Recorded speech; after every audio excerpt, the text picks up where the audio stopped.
സമൂഹത്തിൽ വർദ്ധിച്ചുവരുന്ന ലഹരി ഉപയോഗത്തിനെതിരായി സംസ്ഥാന സർക്കാർ വിപുലമായ പ്രവർത്തനങ്ങളാണ് നടത്തുന്നതെന്നും അത് താഴെത്തട്ടിൽ എത്തിക്കുന്നതിന് NCC, NSS പോലുള്ള സംവിധാനങ്ങൾക്ക് കഴിയുമെന്നും ഉന്നത വിദ്യാഭ്യാസ സാമൂഹ്യനീതി വകുപ്പ് മന്ത്രി ഡോക്ടർ ആർ ബിന്ദു ലഹരിക്കെതിരായ ബോധവൽക്കരണത്തിന്റെ ഭാഗമായി NCC national cadet corps Thrissur Vimala കോളേജിൽ സംഘടിപ്പിച്ച സംസ്ഥാനതല ലഹരി വിരുദ്ധ ക്യാമ്പയിന്റെ ഉദ്ഘാടനം നിർവഹിച്ച് സംസാരിക്കുകയായിരുന്നു മന്ത്രി.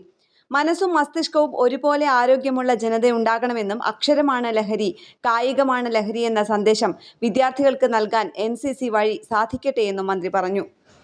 NCC സംസ്ഥാന ADG major general Ramesh Shanmugham അധ്യക്ഷനായി. പരിപാടിയുടെ ഭാഗമായി കോളേജ് വിദ്യാർത്ഥികളുടെ കലാപരിപാടികൾ, ലഹരിക്കെതിരായ മായം എന്നിവ അവതരിപ്പിച്ചു. ലഹരി വിരുദ്ധ പ്രതിജ്ഞ വിദ്യാർത്ഥികൾ ഏറ്റുചൊല്ലി.